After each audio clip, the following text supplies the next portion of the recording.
Hello, I am Dr. Namrata Agrawal. I am an intensivist or a critical care specialist here at Borivali Healthcare. Welcome back to my channel. Today we will be discussing about a very important topic about what to expect when visiting patient in an ICU.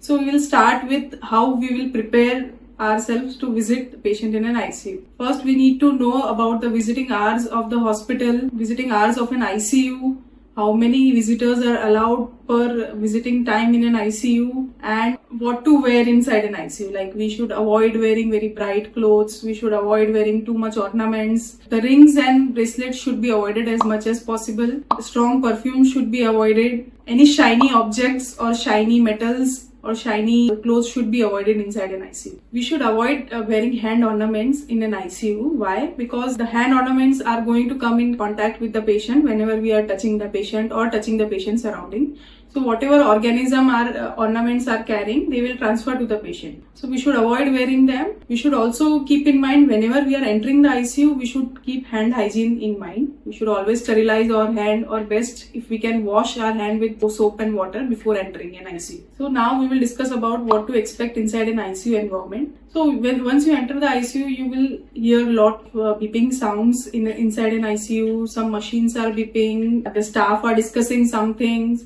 So ICU can be a noisy environment sometimes, but not always. There may be some too many medical staff like nurses, paramedical staff, housekeeping staff and doctors. They might be taking rounds, they may be discussing about the patient, they may be talking to the patient. Don't go and try and talk to them during their rounds, or if they are carrying out any necessary activities or procedures for the patients. Another thing, you will see many patients being on life support, like patient may be on ventilators, patient may be on dialysis, patient may have tube running down their throat, patient may have too many tubes in their chest, in their abdomen, everywhere.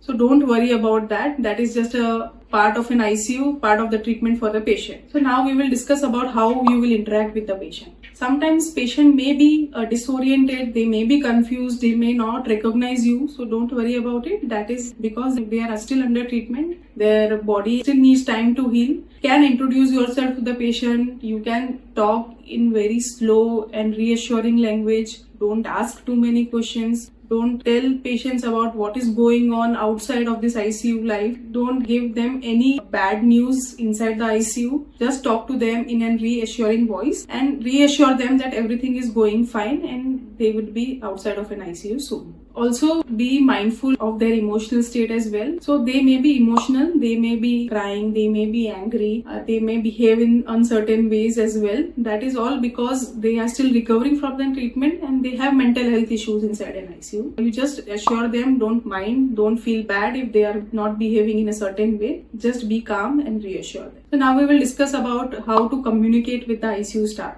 So many patients or patients' relatives have this in their mind that the ICU staff don't speak to them properly, don't give them all the medical information, they don't give time to the patient. So I would like to address this, that communicating between the patient, relative and a doctor is very important. Once the intensivist have taken the round, they are going to sit with each and every patient's relative and they are going to counsel them in detail. So if the relative is coming in and talking to the ICU staff, it may be a doctor, the resident doctor inside the ICU or a nurse, they may not be able to give out full information because one, confidentiality, that is what matters the most. Second, they may not have time to talk to you in detail because if they tell you something, that may lead to another question and that will lengthen the conversation. They have crucial things in their mind, they have to take care of the staff. So ICU medical staff or the nursing staff may not know much about the patient conditions because they are taking orders directly from the doctors. They are doing their job, they may not understand much of the medical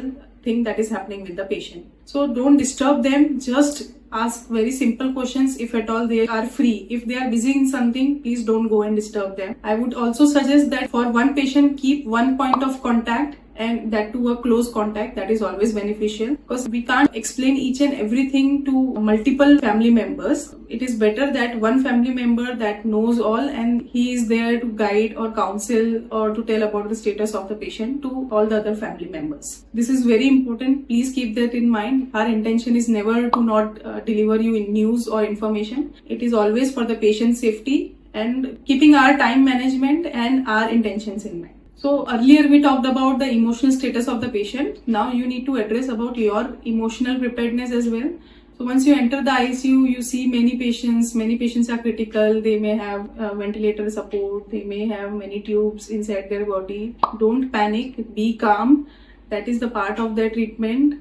You just need to go to your patient. If he or she is also having the same tubes down their throat or inside their body, don't be in a panic situation. Just be calm. Doctors are trying to do their best to treat the patient, and your patient may be fine soon. Also, some patient may not be able to talk to you or respond to your commands. They may be sedated, they may be under some medication, effect of some medication. So don't try to wake them up, don't shake them, don't touch them until and unless it is advised. So now we will discuss about what not to do inside an ICU. First thing, and that is very important, we always see in the movies that the relatives go to the hospital with flowers, with some gifts, some chocolates, some teddy bear. They should not and never be allowed inside an ICU or in hospital because they are the largest source of infection. We don't know their sterility level. The flowers houses many bacteria on them. If they inhale the bacteria also, then they may catch infection. So all the patients admitted inside an ICU are very vulnerable to infections. They have very low immunity. They may catch infection very fast. So just go empty-handed, no ornaments in the hand, no flowers, no chocolates, any gifts in the hand. Keep hand hygiene in your mind. Sterilize your hand or wash your hand before entering the ICU. After entering an ICU, again, before touching the patient, you need to sterilize your hand with a sterilizer. If the sterilizer is not there, then you need to ask the medical staff to give you a sterilizer. You can sterilize and then touch the patient. Other thing that we should not do is we should not allow too many visitors inside an ICU. In the visiting hours, only 1 or 2 visitors should visit an ICU, and they all may take turns to go in. All the visitors should not be going in inside an ICU together. They should not spend long hours or long time with the patient. Just 2-3 minutes or maximum 5 minutes is okay. And then you need to come out. You need to understand that if we are keeping the contact minimum, recovery of your patient is going to be very fast. Chances of catching an infection is going to be very less and the recovery will be fast. Another thing is, if something is happening to your patient and doctor have called you in to counsel you, to tell you that something bad has gone wrong with your patient, please don't cry or panic or shout loudly inside an ICU. There are other patients who are healing. They may get panicked as well. Other relative family members are also there outside the ICU. They may also get panicked very easily. You need to be calm, or if you want to your emotions out, please go outside the hospital and do whatever you need to. So this is all about what you to expect when you are visiting an ICU patient. Please keep these things in your mind. So share this video with your family members or your well-wishers to prepare them about what to do inside an ICU, before entering the ICU, inside an ICU, and after coming out of the ICU. Please like, share and subscribe to my channel. Thank you.